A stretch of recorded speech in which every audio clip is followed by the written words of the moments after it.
네, 예고해 드린 대로 민주당 당대표 후보시죠. 박찬대 민주당 당대표 후보님 나와 계십니다. 안녕하세요. 네, 안녕하세요. 너무 바쁘실 텐데 나와주셔서 정말 감사합니다. 기다렸습니다. 네, 불러주셔서 또 고맙습니다. 네, 일단 저희 몇 주 전에 정청래 후보님이 나와 주셨고 그러셨어요? 먼저 네. 그래서 더 기다렸습니다. 네, 또 네. 나오셔야 되는데 네.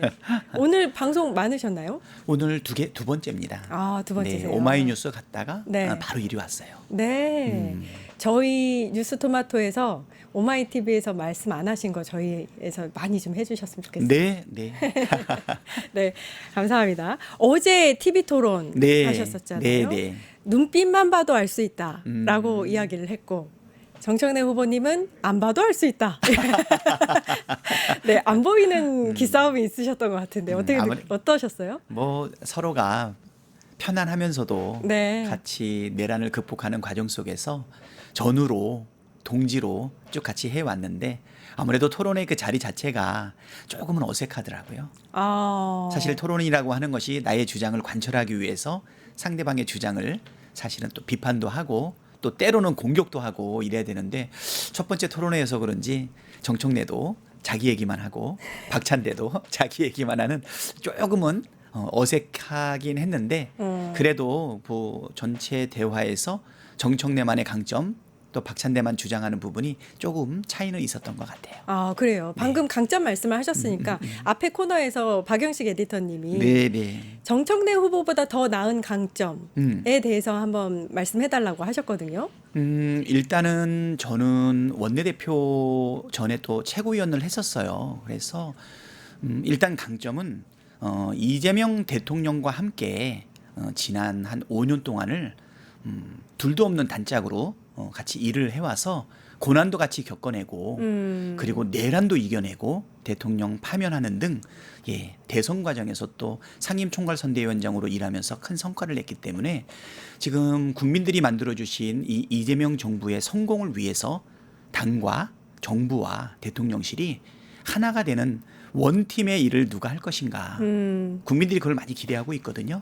아무래도 같이 4, 5년간을 꼭 붙어서 일했던 제가 좀 더 편안하고 안정적이면서 든든하게 해나갈 수 있지 않을까라고 하는 부분이 하나 있고요. 또 하나는 저는 원내대표를 13개월 열흘 동안 하면서 우리 구성원의 장점들을 잘 발견해서 그 사람들을 적절하게 배치하고 그들이 성과를 내게끔 하는 도움을 뒤에서 줬던 감독 같은 역할을 했다. 그래서 지금은 야당이 아니고 이재명 대통령을 보유하고 있는 집권여당 아닙니까? 그러면 당과 정부와 대통령실이 하나가 돼서 움직이는데 자기의 개인 역량보다 팀 전체를 활성화해서 함께 성과를 내는 감독형이 더 유리하지 않는가. 그다음에 또 하나를 더 말씀드린다면 야당 지도자로서는 여당을 견제하고 집권 여당에 대한 또는 균형을 잡기 위해서 싸움에 능해야 되는데 저는 싸움은 물론 잘하지만 싸움만으로는 부족하다. 민생, 경제 그리고 통합에 이르는 복잡한 국정과제를 함께 수행하기 위한 조화로운 리더십이 함께 있어야 되지 않겠냐. 요 세 가지 면에 있어가지고 경험이라든가 둘 사이에 그다음에 감독형 그러한 리더십 그리고 여러 가지 목적을 동시에 수행할 수 있는 그러한 조화로운 리더십이 제가 좀 더 강점이 있나 이렇게 생각합니다. 완벽하신데요, 거의? 다 갖고 계신데요? 네, 어제 토론회에서 이런 말씀도 하셨어요. 이재명 대통령에게 쓴소리를 할 수 있겠느냐. 돌발 질문이 한번 쑥 나왔죠. 네, 근데 네네. 과감하게 그렇다 이렇게 말씀하셨거든요. 정말 하실 수 있으시겠어요? 이재명 대통령님하고 저하고는 굳이 말을 하지 않아도 속마음을 좀 알 수 있는 사이인 것 같아요.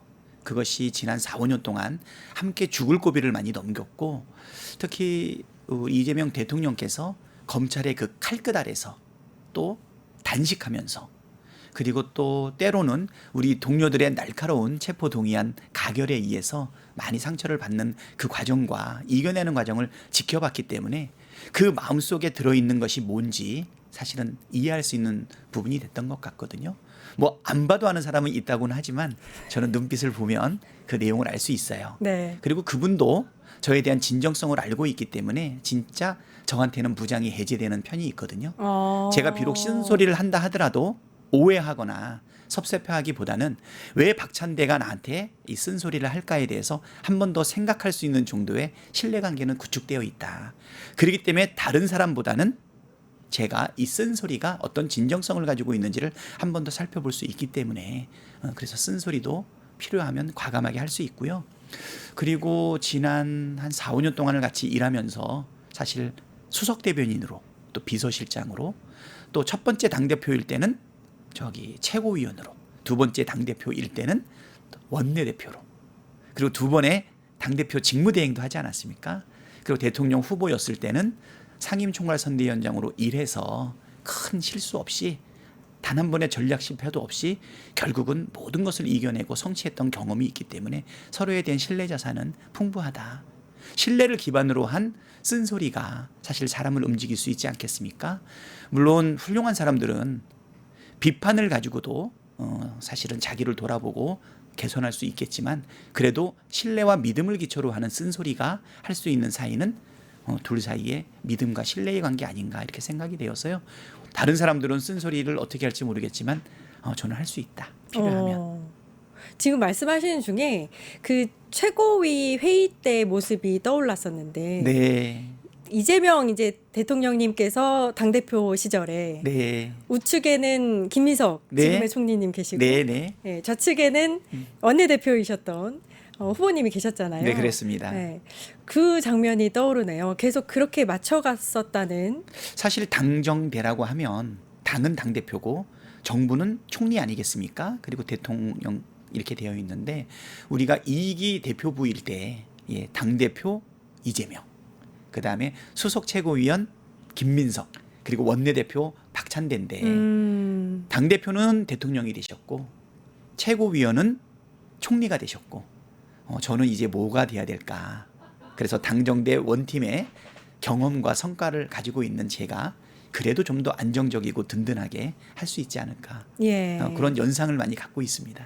그런 팀워크로 사실 계엄의 그 강을 건넜기 때문에 그렇죠. 예, 국민들 사이에서는 어떤 좀 믿음이 형성되어 있지 않나라는 생각이 들고요.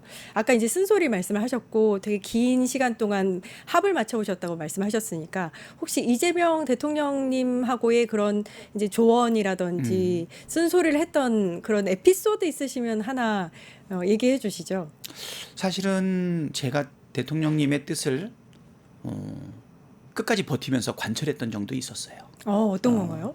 최근의 경우에는 대통령님께서 당대표를 하실 때 원내대표인 저의 결정을 상당히 많이 존중을 했었거든요. 그래서 원내대표가 동의하지 않는 한 당대표가 결정을 내리는 경우는 없었고요. 거의 다 기다려 주신 것 같아요.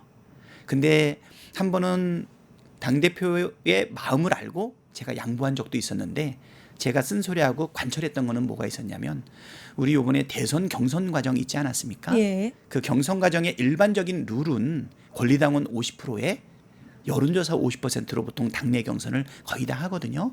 뭐 광역단체장을 뽑는다든가 국회의원을 뽑는다든가 기초단체장을 뽑는다든가 그런 부분들은 그렇게 하는데 우리가 대통령 후보를 뽑을 때만큼은 이상하게 요번도 그전에도 선거인단을 모집을 해서 진행을 했어요. 그랬죠. 예. 선거인단을 모집하다 보면 당원도 한 표, 그리고 선거인단으로 들어온 분도 한 표. 그때 이제 3명의 대선 후보가 있지 않았습니까? 그래서 저는 이번에야말로 일반적인 룰인 그냥 5대5로 가는 게 적절하다고 본다라고 했는데 이제 상대 후보 캠프에서는 좀 불확실성이 있는 변동 가능성이 있는 방법이 바람직하다고 생각을 했는지 선거인단 모집을 강력하게 주장을 했거든요. 그런데 이번에 내란 과정을 거치면서 벌어졌던 대선이기 때문에 이 선거인단 모집에 대한 위험성이 좀 있어요.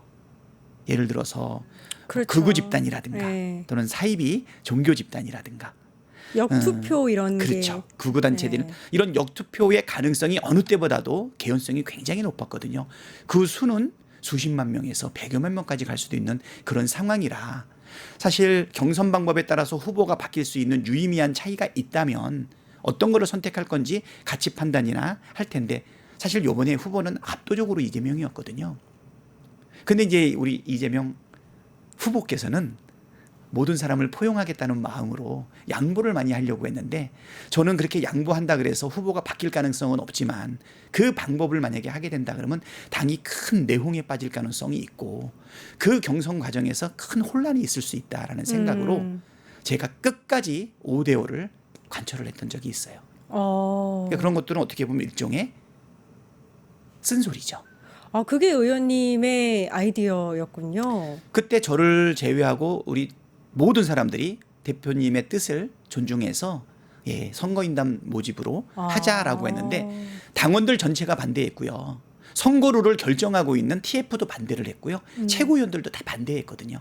근데 이제 주변에 그런 요구가 있다 보니까 좀 더 품이 넓은 리더로서 많은 것을 양보하려고 했는데 그 양보해서 얻을 수 있는 이익보다 양보로 인해서 발생할 수 있는 혼란이 훨씬 크다고 생각했기 때문에 총괄 상임선대위원장인 내 입장에서는 그건 있을 수 없는 일이다라고 해서 관철했던 경험이 있는데요. 이런 것이 무조건 그분의 뜻을 청종하거나 좇는 것은 아니다. 진짜 어떤 것이 옳은지 신념을 가지고 이야기를 하고요. 만약에 그게 상대방이 정말 받아들이지 않았을 때 마지막 존중을 하는 것이지 무조건 따르는 것은 진정한 원팀은 아니다. 이렇게 생각이 됩니다. 의원님 보면 항상 뭔가를 결정할 때 당원들의 의견을 굉장히 많이 반영하는 것 같아요. 네, 그렇습니다. 그러니까 내란 특검법을 꾸릴 때도 그 조항들을 꾸릴 때도 당원들이라든지 국민의 목소리를 많이 담은 걸로 저는 알고 있거든요. 네. 평소에 그렇게 하시는 뭔가 뭐 신념이나 뭐 이런 게 있으신지 기준이 있으신지. 지금 확실하게 신념이 들었습니다. 우리 민주당의 주인은 그냥 레토릭으로 당원이다라고 얘기하는 것이 아니라 진짜 우리 민주당의 주인은 당원이라는 생각을 가지고 있어요. 그래서 당원 중심의 대중정당을 만들겠다라고 했던 이재명 대통령 당대표 시절에 그것을 상당한 진전을 가져왔었거든요. 이재명 대통령의 말 중에서 정치는 정치인이 하는 것 같지만 국민이 한다 이런 말이 있지 않았습니까? 저는 우리 당의 당원 수가 실제로 한 120, 30만 명 정도가 정말 매달 따박따박 당비를 내서 자기들의 중요한 의사결정에 한 표를 행사하고 있는 당원이 120, 30만 명이 되어요.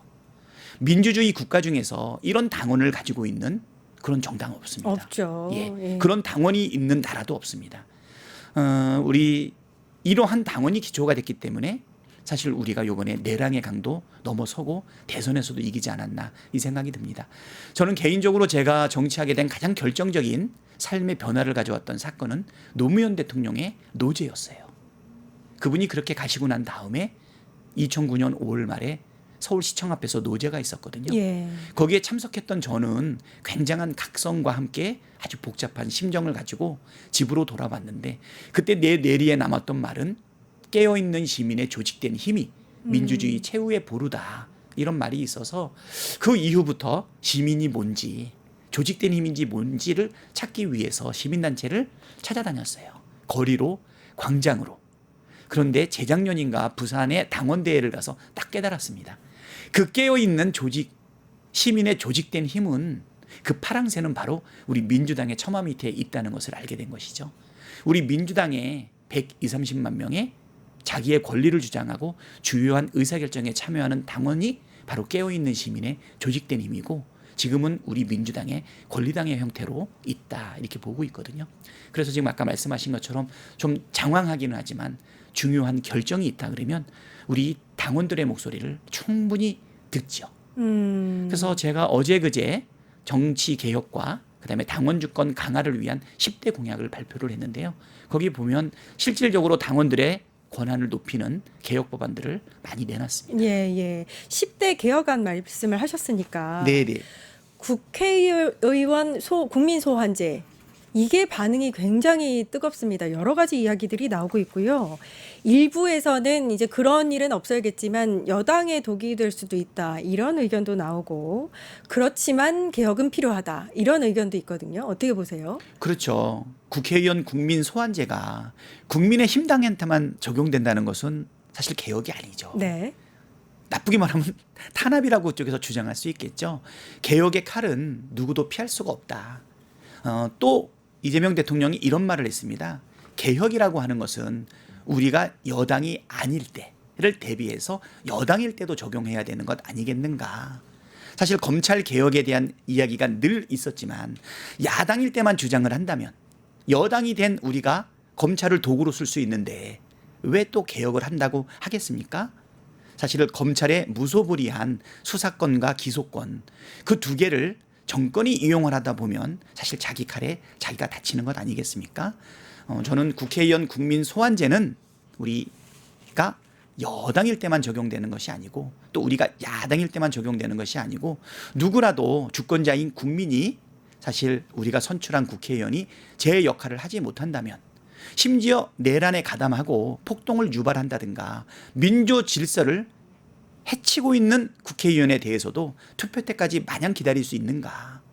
사실 대통령도 탄핵제도가 있지 않습니까? 예. 지방자치단체도 주민소환제가 있어요. 근데 우리 국회의원만큼은 그게 없는 것 아니겠어요?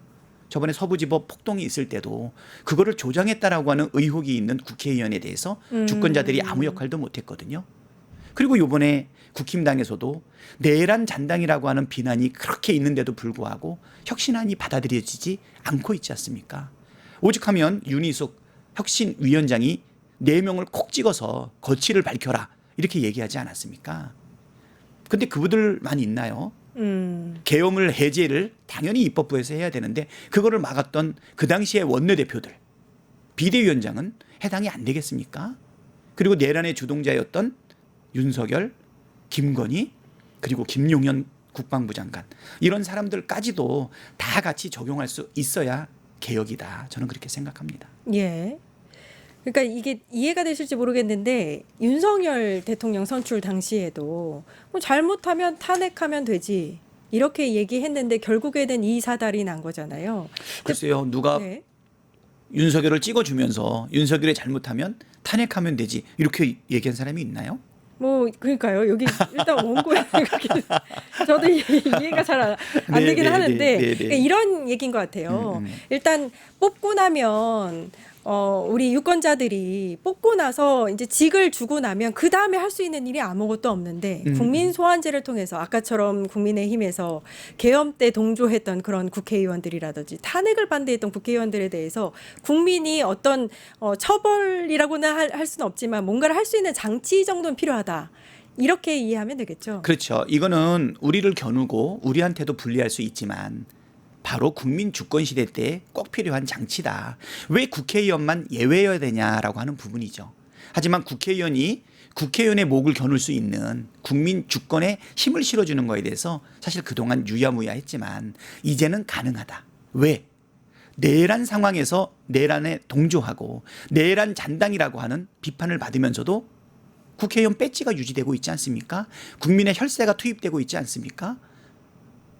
특정 정당 같은 경우에는 내란 잔당이라고 하는데도 불구하고 국고보조금이 나가고 있어요. 그런 부분에 대해서는 우리 시민의 시각으로 보면 금융치료해야 됩니다. 예. 정당은 금융치료, 국고보조금을 회수해야 되고 심하다면 위헌정당이라면 해산도 법적으로 가능하도록 되어 있지 않습니까? 왜 개별 국회의원들은 아무런 조치가 없는지 이제는 물이 들어왔고 그러한 개혁은 필요하다. 이 부분에 대해서 우리 당의 몇몇 의원들이 불편해할까요? 저는 국민의 눈높이에 맞추는 개혁이 진짜 개혁이다. 이렇게 생각합니다. 예. 아까 그 윤석열에 대한 잘못하면 탄핵하자는 당시 SNS에서 많이 돌던 말이라고 합니다. 네. 근데 이 국민 소환제 자체가 이조차도 사실 의원님께서 국민이나 당원들의 의견을 많이 이제 또 존중하는 면에 네. 있어서 결을 같이 하고 있다라는 네, 생각이 그렇습니다. 들기는 하네요. 네. 이제는 정치를 정치인이 하는 게 아니라 국민이 하는 것 아니겠습니까? 네. 그 부분에 대해서 되게 이재명 대통령님하고도 닮아 있다라는 생각도 드네요. 사실 그분의 정치적 방향이라든가 지향성에 사실 많이 공감하고 있고요. 대화나 행동의 방향을 보게 되면 많이 일치합니다. 그래서 제가 말뿐인 당정대 원팀을 얘기하는 게 아니라 정치적 지향이라든가 행동까지도 사실은 많이 경험을 통해서 성과를 냈기 때문에 저는 원팀을 이루는 데 있어서 성과를 이미 보였고 같이 경험했던 제가 이번에 입장만 바꾸면 되는 거 아니겠습니까? 예. 그래서 지금 시중에서는 그런 말이 많이 나와요. 이재명 대통령, 김민석 총리, 박찬대 당대표, 원내대표 김병기. 요 이름 이니셜만 딱 따면 뭐가 되냐면 이김 박김이 됩니다. 이김 싸우면 그렇죠. 싸우면 이김. 그리고 손 대면 박김. 박김. 그렇죠. 이김 박김. 네. 아니 어디서 이렇게 환호성이 터지죠? 우리 제작진의 반응이 뜨겁습니다. 예, 이건 뭐 이 정도면 아재 개그도 예술 아닙니까? 요즘 박찬대 의원님의 그 아재 개그가요. 네. 계속 유행을 타고 있어요. 네. 그 아재 개그 대통령님께서 하지 말라고 하셨다는데 계속 하시네요, 의원님. 예, 이런 게 쓴소리로 연결될 수 있는 거죠. 네. 쓴소리만 잘하는 게 아니라 핍박도 이겨내는 그 의지. 근데 되게 좋아하세요. 좋아하세요? 제가 그분하고 4년 넘게 일했으니까 얼마나 많은 성과를 냈겠어요. 근데 어느 자리에서 한번 묻더라고요. 뭐가 가장 보람이 있었냐. 그때 제가 거창한 제 자랑하지 않고 핍박을 받아가면서 웃을 일 하나 없는 그 사람 웃긴 게 나는 보람으로 남는다. 그렇게 했는데 그날 우리 식구한테 칭찬받았어요. 괜히 잘난 체 하지 않고 그렇게 얘기한 거 너무 잘했다 그래서 네. 그 사람한테 칭찬받아본 게 뭐 거의 없거든요. 잘하셨습니다. 잘했죠. 네. 골든 크로스 얘기를 하셨는데 네네. 사실 이제 여론조사를 해보면 조금씩 격차가 좁혀지고 있는 게 느껴지기는 하지만 아직 골든 크로스가 왔다고 명확하게 얘기하기에는 좀 그래요. 그 언제쯤이라고 예상을 하세요? 저는 골든 크로스라고 하는 게 한 번 이루어져서 완성된다고 보지 않아요. 그러니까 무슨 얘기냐면 밀물이 들어올 때 파도가 치지 않습니까? 네. 파도가 그냥 끝까지 들어오기만 하나요? 들어왔다가 나갔다가 들어왔다 나갔다 하면서 물이 들어오죠. 네. 나는 그 조류의 흐름 자체를 골든 크로스라고 보거든요. 무슨 얘기냐면 이미 골든 크로스는 진행되고 있다. 저는 그렇게 보고 있고요. 아직 보름 이상 남아 있는데 우리 동료 의원들 저와 함께 원내대표의 권한을 가지고 그들과 함께 할 때 얼마나 많은 의사결정과 전략이 있었겠습니까? 그리고 제가 냈던 그 많은 탄핵안들, 그 많은 개혁 법안들, 그리고 그 많은 특검들을 낼 때마다 우리 의원들이 어떻게 100% 동조할 수 있었겠어요? 때로는 그들과 함께 토론하고 때로는 그들한테 요청하고 호소하고 하면서 중요한 거는 그 어려울 때 분열하지 않고 하나로 모았다는 것이죠. 맞아요. 예. 저는 그게 제 능력이라기보다는 22대 국회에 우리 의원들이 국민들의 마음을 담은 그 경선 과정을 거쳐서 선출됐기 때문에 저는 당심과 의원들의 마음은 의심이라고 표현하기는 좀 그런데 원심이라고 할까요? 네. 원심과 당심은 하나였다. 그래서 저는 이 리더십을 뭐라고 얘기하냐면 제가 능력으로 돌파하는 리더십이 아니라 170명을 하나로 모아서 가는 섬기는 리더십이라고 하는데요. 이 리더십은 원내대표한테만 요구되는 것이 아니라 당대표 그리고 당정대 원팀을 만드는데도 꼭 필요하다 이 생각이 듭니다. 대통령을 섬기고 당원을 섬기고 국민을 섬기는 당대표. 사실은 가장 일을 많이 할 분은 으뜸머슴인 대통령 아니겠습니까? 네. 그 밑에 바로 밑에 일꾼들은 국회의원들이라고 한다면 그럼 결국은 주인은 국민들 당원들이 되겠죠. 저는 이재명 대통령이 하시는 그 말 내가 원하는 것은 자리가 아니라 권한이다 이렇게 얘기했다고 생각됩니다. 저는 이재명 대표하고 투톱으로 일하는 순간에도 국민들이 뽑은 을뜸 일꾼 이재명이라는 깃발은 그 고난의 윤석열 정부 하에서는 대체하기 어렵다고 봤어요. 예. 하지만 저 같은 원내대표는 언제든지 대체가 가능하지 않습니까? 내란이 터졌을 때도 우리 두 사람 다 수거 대상이었지만 대체할 수 없는 우리 이재명 당대표는 확실하게 보호하고 저는 저를 노출해서 국회 본회의장에서 우리 의원들이 2시간 만에 과반수가 찰 때까지 지휘를 했었거든요. 그런 게 바로 원팀 아닌가. 알겠습니다. 내란 관련해서는 이 바쁜 와중에도 계속해서 뭔가 이제 의견을 개진하고 계신데 아까 이제 내란 특별법 네. 잠깐 이야기 나오지 않았습니까? 네. 국민 공동 발의로 진행 중이신데 이 어떻게 진행되고 있는지 조금 궁금해요.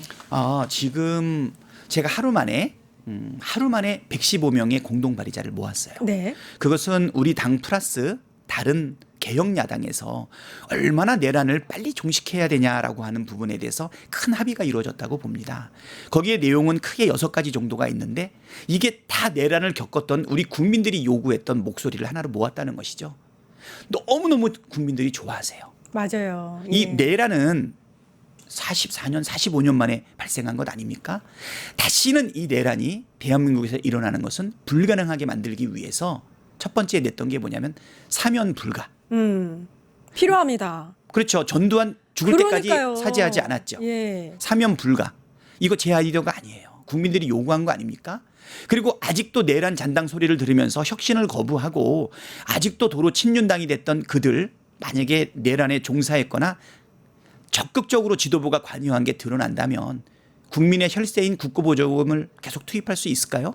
투입하면 안 되겠죠. 예. 이미 투입된 것은 회수해야 되겠죠. 그럼요. 국민들은 이것을 금융치료라고 얘기합니다. 이거 제 아이디어가 아니에요. 국민들이 요구한 겁니다. 그거 넣었죠.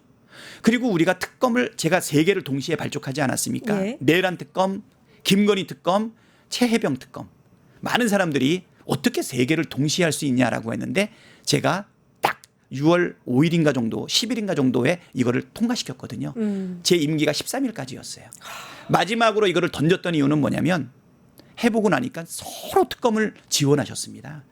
그만큼 사회의 불공정성을 회복하고 사회 정의를 공정을 세우려고 하는 헌신된 특검 후보자들이 많았던 것이죠. 특검을 맡으면 대법원 판결될 때까지 진짜 3년에서 5년은 손가락 빠셔야 돼요. 그렇죠. 그걸 누가 할 수 있겠냐 하는데 무수한 지원자가 있었고요. 그중에 3분을 우리가 사실은 6명을 추천해서 3명을 고른 것 아니겠습니까?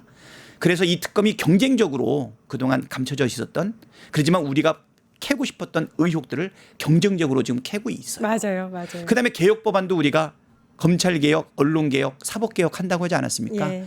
검찰하고 언론도 지금 경쟁이 붙었어요. 검찰은 법사위까지 다 통과했고요. 언론은 과방위를 다 통과했어요.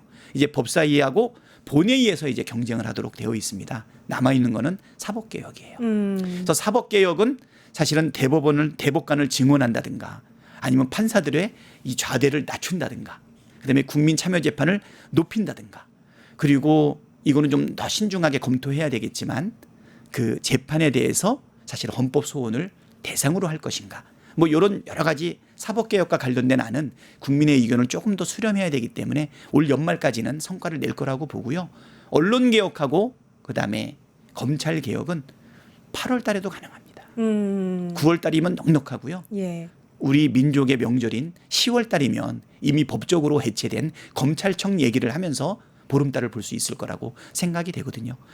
이것은 제가 우리 민주당 170명뿐 아니라 우리 민주개혁 야당들과 함께 13개월, 14개월 동안 이루어낸 것이다.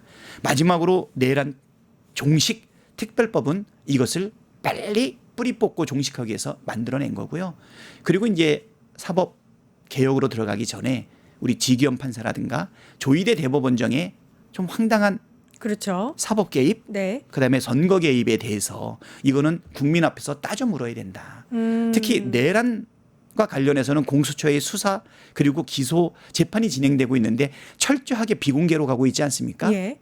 이거는 국민 앞에서 낱낱이 까야 됩니다. 어떤 절차가 있었고 어떤 과정을 거쳐서 민주 질서를 훼손했는지. 그래서 저는 오늘 기자회견을 하고 왔는데요. 사법 그 과정에 청문회가 필요하다. 그거 여쭙고 싶었어요. 저 제250 청문회. 네. 저 이거 필요하다고 봅니다. 예, 그렇습니다. 너무 좋은 아이디어이신데 네. 내란 청문회 얘기를 조금만 해주세요. 네, 네. 아니 그래서 이거는 네. 그러니까 이제 이 청문회는 2가지인데요. 하나는 저기가 지기현이 네. 사실은 윤석열 내란 수계를 탈옥시켜주지 않았습니까? 예, 예. 그동안 요 시간을 정할 때 날로 정했거든요. 하루, 이틀, 3일 이렇게. 근데 그분은 시간을 적용했어요. 이상했죠. 이상했죠. 예. 첫 적용이거든요.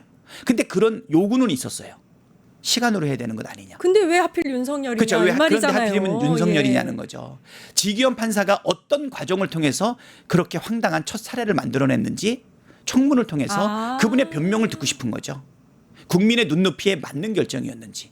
2번째, 공선법과 관련해서 이재명 대표 2심에서 완벽한 무죄 논리로 무죄 판결을 받지 않았습니까? 근데 37일 만에 대법원이 이거를 파기환송했어요. 단 2번의 심리만으로. 그러니까요. 그것도 67만 이상합니다. 페이지. 그것도 이상하죠.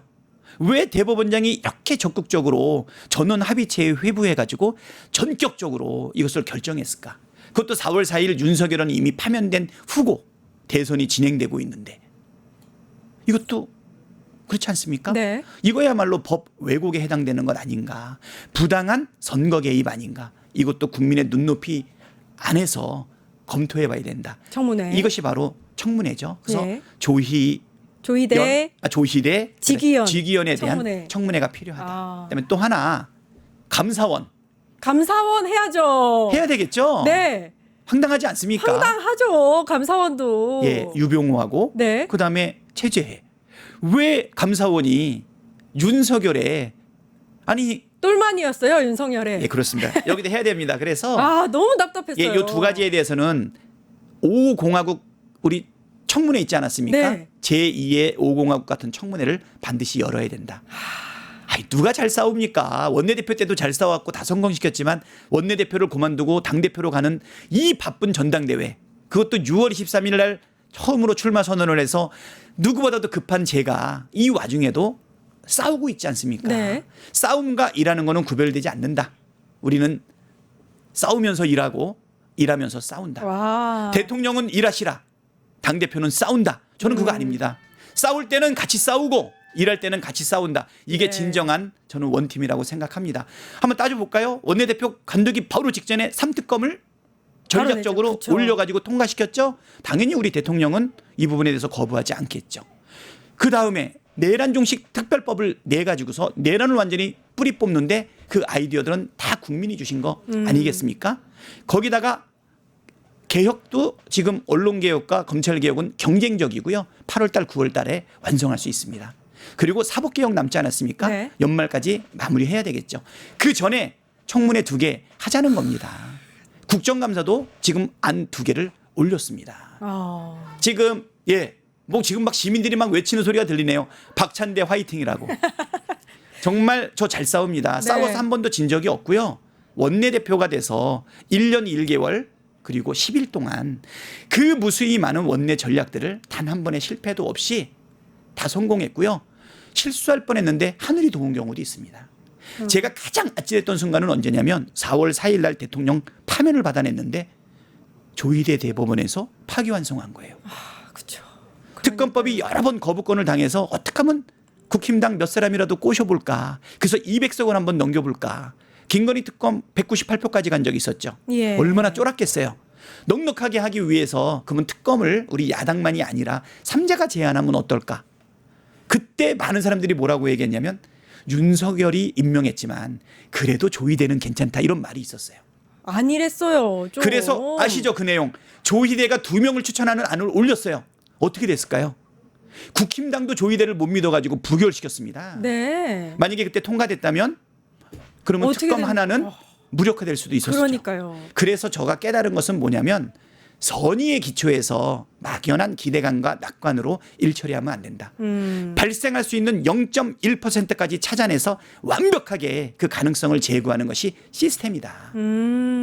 그래서 저는 치밀하게 분석하고 치밀하게 전략을 세웠고요. 그런데 많은 분들이 저보고 미추광이 전략이라고 얘기를 했어요. 거부권을 당해도 따박따박. 그리고 당에서 왜 이렇게 탄핵을 많이 하냐고 반대해도 따박따박. 그랬었죠. 예. 남들은 미추광이 전략이라고 얘기했지만 저는 제가 약속했던 것을 반드시 이행했기 때문에 대통령 파면으로 이끄는데 큰 역할을 했다고 봅니다. 특히 3월 29일 날 제가 기자회견하지 않았습니까? 예. 마운혁 재판관을 4월 1일까지 임명하지 않는다면 기억납니다. 최후의 수단을 쓰겠다. 기억난대요. 네. 그래서 4월 1일 11시가 됐는데 그날 밤 24시가 되면 정말 마지막으로 최후의 수단을 써야 되는데 서울의 봄이라는 그 영화 있지 않습니까? 예. 거기 어때요? 내란 세력들이 중앙청을 딱 점유하고 있을 때 수방사령관이 거기를 포를 쏴서 그들을 정우성. 괴멸시켜야 될 것인가. 네. 그 마지막까지 고민하다가 못하지 않습니까? 예. 내란 세력이 득세했죠. 저 때 그 심정이었거든요. 만약에 마훈영을 임명하지 않는다면 그 8명의 헌법재판관 중에 보수적 성향을 가지고 있는 3사람한테 용기를 줄 수가 있습니다. 이재명 대통령님하고 저는 반드시 헌법재판관을 9명으로 완성하는 게 헌법에도 맞고 6명이 넉넉하게 가결을 시킨다면 나머지 3명도 여지가 없다. 그렇기 때문에 쫓아올 수밖에 없어서 9대 0을 이끌어낼 수 있지만 만약에 8명이라면 만약에 이 3사람이 의견을 주지 않는다면 5명. 그럼 부결 아닙니까?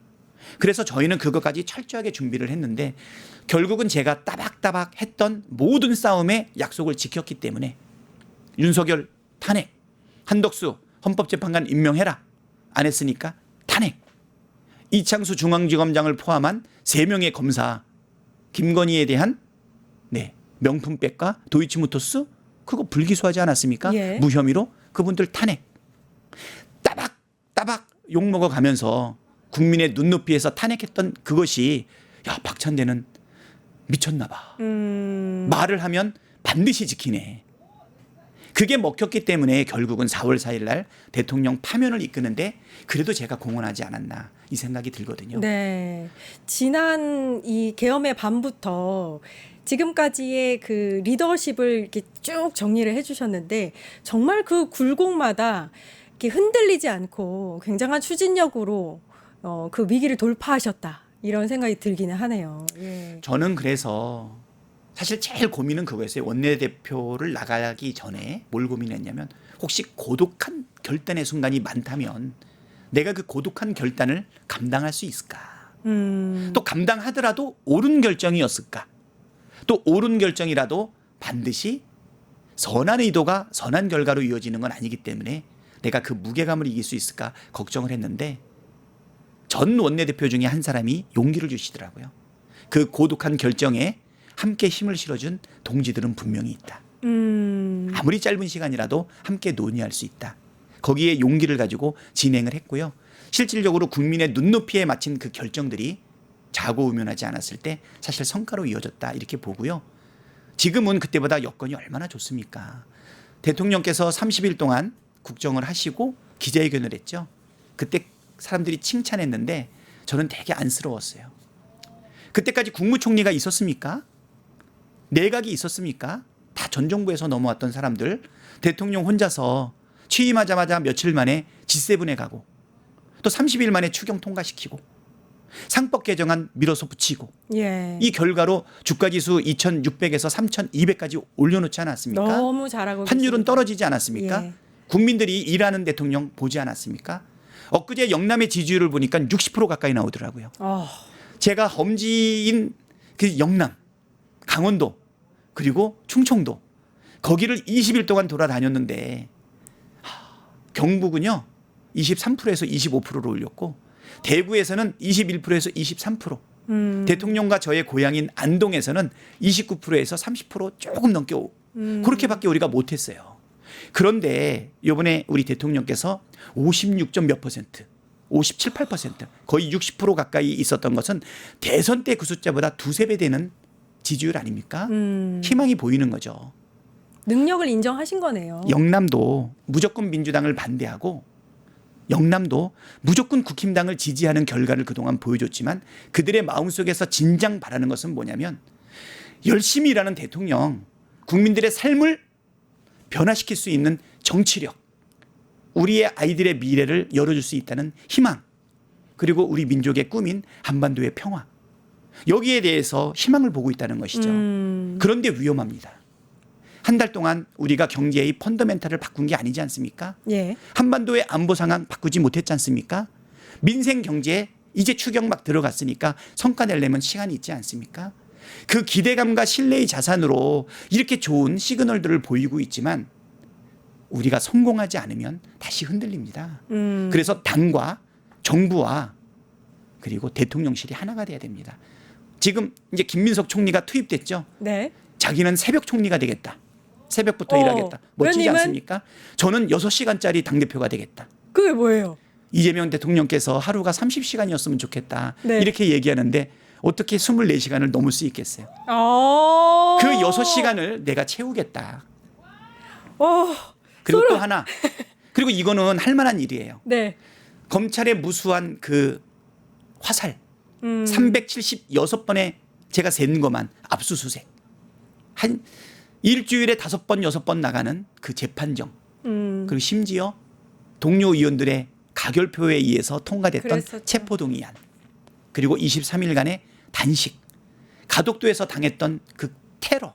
이거를 옆에서 다 지켜보지 않았습니까? 얼마나 안타까우면 그 날아오는 화산을 내가 좀 막아주고 싶었습니다. 심지어는 한두 대라도 그 화살을 내가 대신 맞을 수 있지 않을까 이런 생각을 했는데 우리가 그거를 다 이겨내고 이재명을 대통령으로 만들고 국민주권정부를 만들었잖아요. 6시간 보태는 거 원팀 하는 거 뭐가 힘듭니까?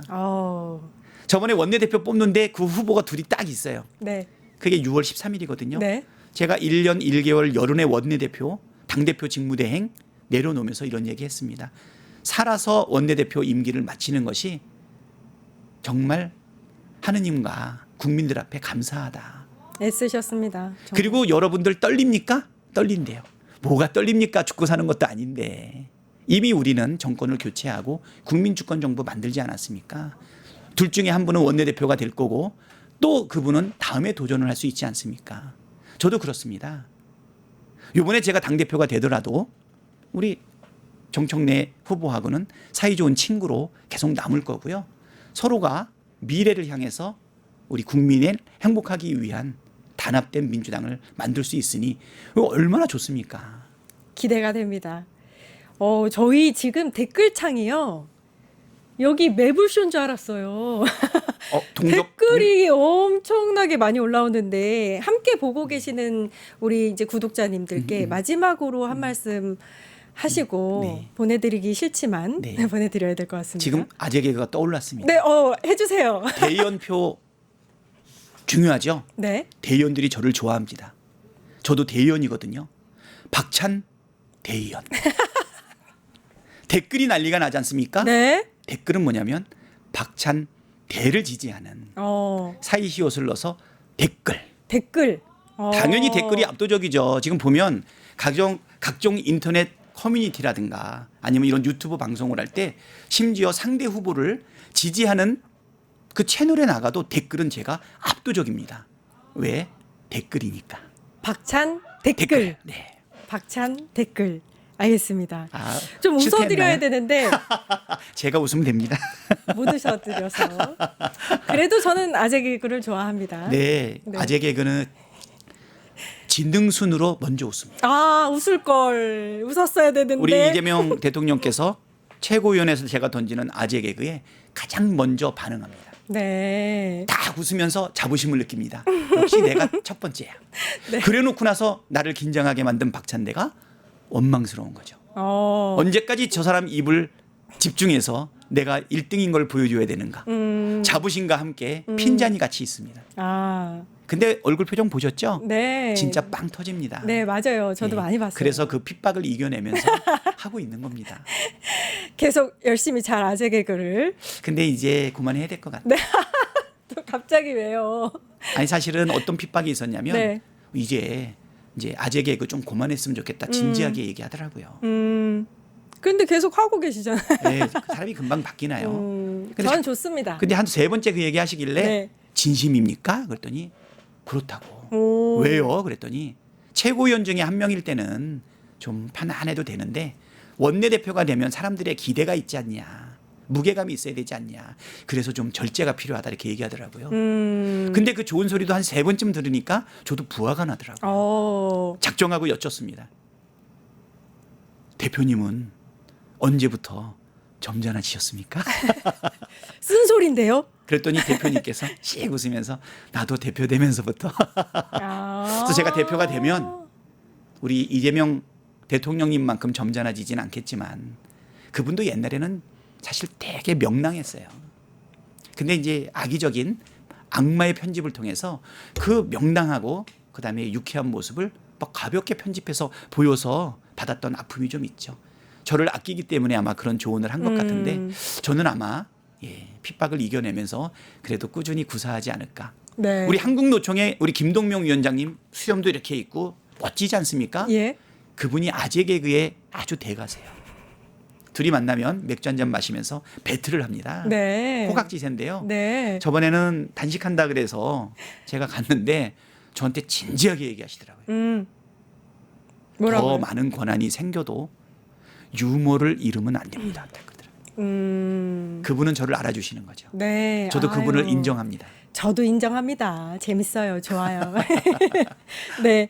다음에 또 초대해 드리면 오실 거죠? 그렇죠. 기회 선거 되는 이후에도 대로, 선거 이전에도 자주자주 기회가 되는 이전에도. 대로. 알겠습니다. 사실 제가 원내대표 하면서는 방송 거의 못 나왔어요. 그러셨죠. 월화수목 금금이역 금금금으로 일했고 낮밤도 없었고 집도 사무실도 구분이 없었어요. 자주 나와 주세요.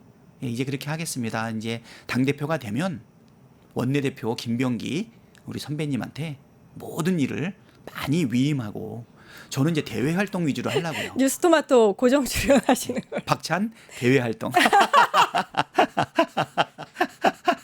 마지막까지. 예, 예. 아, 너무 좋습니다. 네. 사실 뉴스토마토는 제가 되게 고맙게 생각해요. 왜요?